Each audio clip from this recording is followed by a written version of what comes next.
So hi, welcome. I'm El, the Senior Public Health Officer at East Riding Council, working as part of the East Riding Place Partnership. This is going to be part of a short series of videos looking at how we use the NELP CCA or system matrix as part of our work within the East Yorkshire Place Partner. We've got members from Hull, one of the expansion places, from working with England, here to kind of ask a few of the questions that they were struggling with when they first tackled the matrix themselves, and also have active number here to also ask some of them other clarifying questions. So hopefully it'll be helpful for people going forward. I'll let my colleagues introduce themselves. Yeah, so I'm Lauren Perkin. I'm the strategic lead for the East Yorkshire Place Partnership, and also try and engage both the core team and also some of our more strategic partners in engaging with the matrix approach and talking it through as a kind of reflection tool. Hi everybody, I'm Claire Farrow. So I work over at Hull City Council. I'm Integrated Service Manager for Health and Wellbeing, it's a broad portfolio. But the reason I'm sat here today is that Hull is with the start of our journey. So we've just received funding to start with our development stage. So we're right in the midst of it. We've just got our core team started and we're on a journey towards kind of full submission and really systemic place-based working. So yeah, we're just at our start. So obviously, we're really new to this way of working in Hull, and reading all the documentation and reading the guidance from Sport England, there's lots of mention about this thing called like the matrix, this NELP matrix. So can you just tell me what it is in a nutshell, if you can, because it looks quite complicated when I've looked on the website. Yeah, of course. So the NELP matrix, or CCA, is an approach that's kind of built over time. So it wasn't something that the place partners have had since the very beginning of what our work looked like. It kind of came in around 18 months to kind of 2 years ago. Yeah. And it was developed utilising both the learning from the local delivery pilots, so the 12 across the country, but also some of the transition places, which you may have heard of, the core cities learning and some of the work around the Commonwealth Games, as well as some kind of national and international research around how we evaluate more complex approaches. And it was developed by NELP, so the National Evaluation and Learning Partnership, which is a collaboration of different organisations across the place, specialising in realist evaluation. So it explores how we can understand and evaluate complexity. So rather than that kind of linear outputs of widgets, how do we understand the change we're creating in our places that isn't really can't be counted. Okay, so I have had a quick look at it and I've shut it again because it seems really overwhelming. So yeah, can you just give me some like real life examples? Like how did you go about it in your partnership? Like where did you start? Because I'm scratching my head really on where I go with this. Yeah, I think we almost had that same thought when we first opened it. We were like, oh, what is this? It's this new, it kind of something that we haven't explored before, and it did feel really overwhelming. I think when we first got it, we weren't really sure what it was and how it would work, and we, to be completely honest, only had a short period of time to kind of complete it, but we almost just felt like we just had to give it a go and just kind of dive in feet first with it. We've definitely got some learning along the way of how we did it, but in that very first session we did it, we just got our team, our immediate team, that people that have been working in this way for the last 3-4 years, how long they've been in the team, and like talked it through, tried to unpick what each of the conditions mean, what that looks like, what it means for us in place, what it means around the work we're doing, and then really apply it to actually, okay, so let's say co-production, for example. How are we using co-production within place to increase the physical activity options for our residents, our community, and how to reduce them inequalities, and really kind of unpick what them examples were. Yeah, I think the important part of the matrix is actually just having a go of it. You don't have to be an expert in it. So you don't need to have masses of expertise in complex evaluation to be able to have a stab at it. It's around understanding and unpicking your place. So it's your expertise that's really important in that space, rather than really truly understanding the inner workings of every word that's within it. So actually just having a go of it and understanding what does that mean to you as a place is probably where I say is the best place to start. So you think just getting people around a table and just like probably having a go at it then? Yeah. So kind of what people were around your table to start to unpick it? Like, yeah, what partners?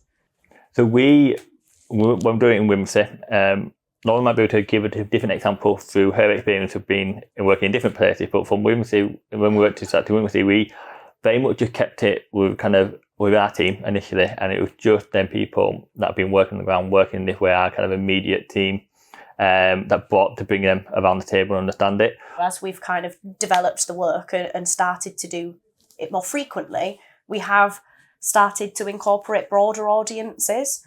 So stretching beyond just the core team into that strategic group. So looking at how we've got our strategic partners that sit across both the council and also outside. So kind of bringing them into the discussion, but then also doing really focused conversations on maybe specific areas of the matrix, like, for instance, bringing some of the more things around community-led elements. How do I take that into the whole of culture and leisure?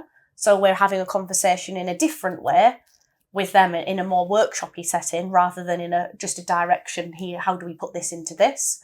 And also we've done it across public health, haven't we, as well? Yeah, so I think even with that stuff, I think even to doing it, taking it into them other spaces, and the customer service, we found it easier for us to do that because we've done them submissions and we understand it that little bit more, because then we can break it down to language that they understand. Okay, so to start with, suggesting as like new to this, we should probably just get together and try and like have a go with it within like the kind of our steering group and our working group potentially, and just get to grips with it. But then it might be then have it do it with other partners. So I kind of get that. So just in terms of pragmatics, it's a massive document. Like, was this like over 3 days? How did you do it on the ground and organise it? So again, we've had a lot of learning from this. The first session we did it, we got everybody into a room from like 9 a.m. until 5 p.m. and did it all in one go. Yeah. And everybody's brains was just blown by the end of it. I don't think anyone knew the name. For the rest of the week was a write-off. Like it was hard. And there's a lot of kind of, well, we have a lot of different personalities in the team, like any team, and like people work in different ways. Like there's some of the team, like myself, quite happy to work off the cuff and but like, okay, yeah, I can link into this and connect it all up. There were people that need time to kind of sit back and have time to digest it before they can like, fully answer it. So kind of putting everyone in the room and just saying, hey, we're doing this, it kind of almost, it took a lot of energy, it took a lot of time, we kind of didn't allow for everybody's learning style and kind of ability to kind of engage and work in a way that suits them. So we kind of changed that quite a lot this time round. Yeah, whereas obviously the first time I did it when I was going through it, we'd broken it down. So actually looking at only 2 or 3 conditions at a time. So actually more manageable. Yeah, and kind of grouping them together. Obviously the matrix naturally groups them together. Yes. So actually looking at the things that are slightly connected to each other helped keep people's minds focused on those elements. So we're not jumping off and talking about community action because we're actually talking about learning. So making sure that the conversation was more focused, it had a clear outcome of where we were going to get to, but also it's manageable and not exhausting. So then people have a better relationship with the matrix moving forward because it's like, oh yeah, that was a really good example of how we were able to talk something through and come out with potentially an outcome at the end of where we were going to head next. Whereas doing it all as a one, it was kind of like you're on a freight train and you're running as fast as you can through that. And it's like, I don't really know how we're going to get through that all at once. Yeah. I don't know how that must have felt, but yeah, I think for me, it feels really scary just to do that all as a one. Yeah, absolutely was a lot. I think one of the other things what we do with when we're doing the matrix is a lot of the work that we've done leading up to kind of this point, it's sort of been around kind of how we engage and behave with each other. So we've done a lot of work around kind of stuff about behaviour change and things around our environment and system thinking. So before, at the start of every session, we kind of almost just go back over some of our principles and the ways that we can try to work. So talk about kind of like reflect, like listening to hear, kind of having listening to kind of find a solution, kind of doing that bit of work of putting ourselves in other people's shoes, being able to take perspective, kind of seeing them wider system boundaries, and also talking about actually with this work, although it's a very subjective thing we're doing because we're scoring ourselves and we're putting our own evidence in there, we want to try and in some way make it as objective as we can. So kind of be mindful of how you are as yourself coming into that room. If you've had a really crap day, or you've had a really crap meeting with someone who's not listening to each other, then you might think, oh, the system does not collaborate at all and nobody works together. And that's going to influence how you score it. Or vice versa, if you come in and you've had a really good meeting, everybody's kind of pulling together, you're like, oh yeah, we're amazing at collaboration, and that can again influence you going the other way. So kind of being able to take that and being mindful of them biases and where you're coming from with that, and being to the then almost like bring that to the session or leave that at the door when you are answering it. So it sounds like you obviously learnt a lot, which is really, really good for us newbies. So really appreciate your learning. So, but it is a big ask, isn't it? All this time and effort. So, you know, like as newbies, is it, you know, do we have to do it? Like, what are the advantages of doing it? You know, what difference does it make on the ground? Because obviously we want to make a change on physical activity, and this feels quite academic at the moment. So yeah, how's it made a difference? Yeah, I think for me, reflecting on being part of a pilot since the very beginning, is we didn't have this tool or framework when we started. This is something that's came later in our journey, and if we'd had it, it really would have helped, because it's got 9 conditions, and that is based on the learning of everywhere to date. So that kind of gives us a level of confidence in actually those 9 conditions are thereabouts, and they might evolve and grow as more insight is pushed into it. But that helps us kind of frame our work a little better, but also give us a sense of where we should be reflecting. We probably didn't do as much of that reflection on the system, as you would say, at the beginning, because it was around, right, we've wrote a bid, here's the things that we're going to do. And if we'd had this in our development phase to really understand our place better, we could have actually utilised that really well in designing what that full submission would have looked like, because we would have had really good systemic insight as well as community level insight. Yeah, I think I'd echo all that. I think the one thing of what I would add to it, that you asked, do you have to do it? And I think I almost try to move away from kind of that kind of I have to do this. It's an ask, somebody's making me do it, and they're going to judge me on what it is. I don't want to get judged or pulled down on low scores. Yeah, and I think we're so used to in the way we work is we've ranked ourselves 1, so that's really bad, and we can't do that because we can't show people that we're doing really bad. We have to put ourselves up.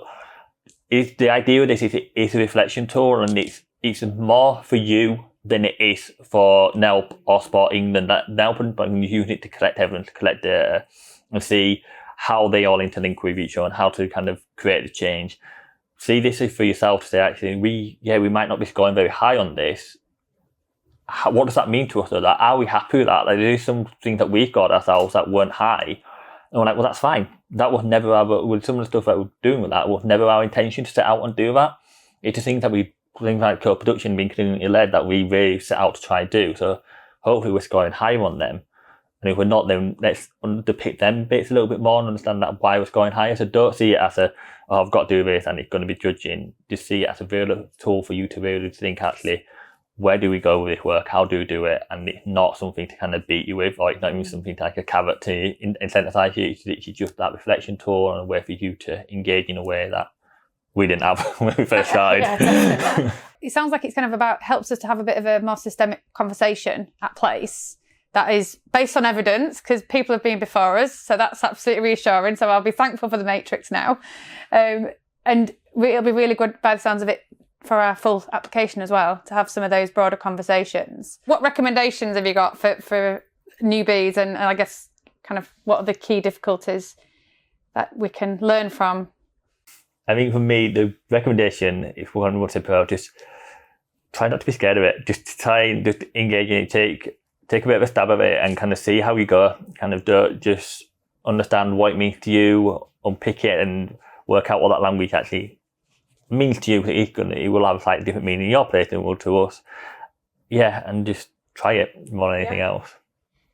Yeah, and I think probably a key learning point, I think, is something that I've learned coming into the team, is the element around really setting the right values before you start doing the matrix. So actually the work that Elle's done around understanding how do you set the right tone in the room so that everybody's coming in and they're not judging or trying to solve or fix something, that it is purely around reflection. And that's something I think is a real strength of the work that's gone on today, is actually how that can have such an impact on the work outside of the room if that space isn't set up in the right way and having the right environment and people feeling comfortable and able to share what it's actually currently like. Otherwise that will implicate and kind of create issues with where you're scoring because you're not getting the true picture. So that honesty, and how do you create the culture of honesty in that space?